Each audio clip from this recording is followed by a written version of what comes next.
ஆண்டவராகிய இயேசு கிறிஸ்துவின் நாமத்தினாலே உங்கள் யாவருக்கும் எங்களுடைய அன்பின் வாழ்த்துக்கள்.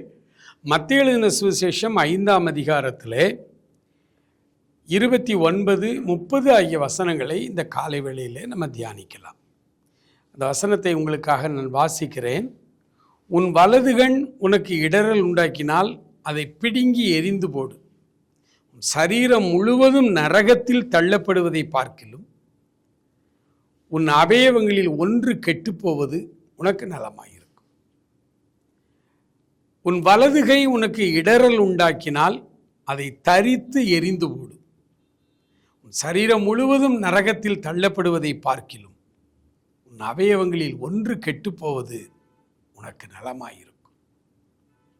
அன்புக்குரியவர்களே, ஆண்டவர் இவ்வளவு கடினமான வார்த்தைகளை அன்பே உருவான ஆண்டவர் ஏன் இப்படி சொன்னார்?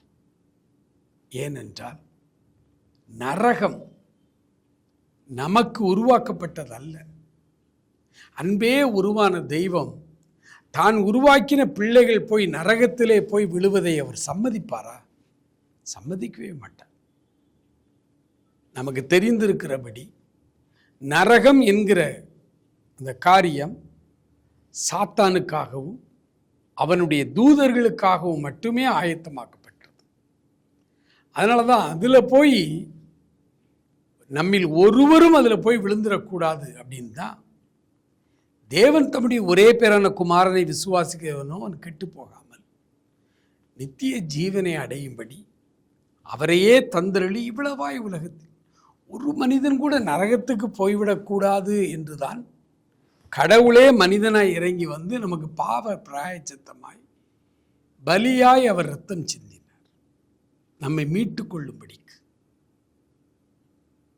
நரகம் அவ்வளவு கொடுமையானது. அதனால தான் அவர் சொல்றாரு, இடறல், உன் கண்ணு உனக்கு இடறலா இருந்தா உன் கண்ணை பிடுங்கி போட்டு. ஏன்னா உன் கண்ணு உனக்கு இடறலா இருந்து நீ முழுசா போய் நரகத்தில் போய் விடுறதை விட இந்த உலகத்தில் வாழும் பொழுது ஒரு அவயவம் இல்லாமல் நீ வாழ்ந்துடலாம், அது கூட நல்லது தான். அப்போ ஒரு நம்ம உடல் உறுப்புகளில் ஒரு உறுப்பை இழக்கிறது கூட, அந்த உறுப்பு இல்லாமல் இந்த பூமியில் வாழ்ந்துறது கூட ஒன்றும் பிரச்சனை இல்லை.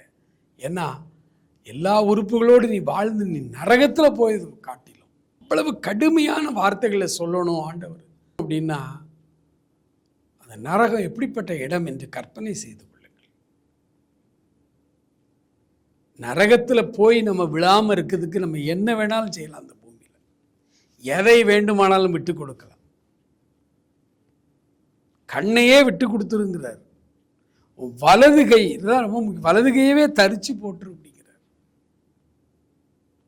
ஆண்டவருடைய சமூகத்தில் நம்ம கேட்குறோம், உண்மைதான் ஆண்டவரே, என் கைகள் எனக்கு இடறல் உண்டாக்குகிறது, என்னுடைய கண்கள் எனக்கு இடறல் உண்டாக்குகிறது அப்படின்னா அதை பிடுங்கி போடணும் ஆண்டவரே. ஆண்டவருடைய சமூகத்தில் இடறல் உண்டாக்குகிற கண்கள் இடறல் உண்டாகாமல் இருப்பதற்கான காரியங்களை ஆண்டவரத்தில் கேட்டு பெற்றுக்கொள்ளுங்கள். நாங்கள் ஆண்டவரை ஏற்றுக்கொண்ட புதில் ஒரு 6-7 வாலிபர்கள் ஆண்டவரை ஏற்றுக்கொண்டோம். அப்பொழுது ஒரு பெரிய ஒரு பிரசங்கியார், அவருடைய மீட்டிங் நடந்துச்சு. அவர் மீட்டிங் போனோம். மீட்டிங்லாம் முடிஞ்ச பிறகு அவரை பார்த்து ஆலோசனை கேட்க போகும் பொழுது எங்களை பார்த்து அவருக்கு மிகுந்த சந்தோஷம். எல்லாம் இளைஞர்களாக இருக்கீங்களே, உங்களுக்கு என்ன வேணும்?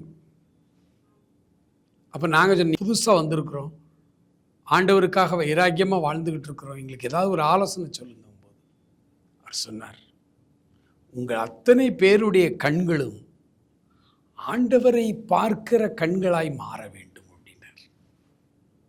எங்களுக்கு அப்போ புரிஞ்சது என்னன்னா, நம்ம எல்லாருமே தரிசனம் பார்க்கணும் போல, நம்ம எல்லாரும் இயேசுநாதரை தரிசிக்கணும் போல, அதை சொல்கிறாருன்ட்டு நாங்கள் அதுக்காக பைபிள் வாசிக்க, ஜெபிக்க, உபவாசம் பண்ண, ஆண்டவரே எங்கள் கண்களை திறந்துறலும் சொல்லி ஜெபம் பண்ணிட்டு இருந்தோம். ஆனால் காலப்போக்கில் அந்த பரிசுத்தவான் எங்களுக்கு என்ன ஆலோசனை கொடுத்தார்? நம்முடைய கண்கள் இயேசுவை பார்க்கிற கண்களாக இருக்கணும். அப்படின்னா இடரலற்ற கண்களாக இருக்கணும்.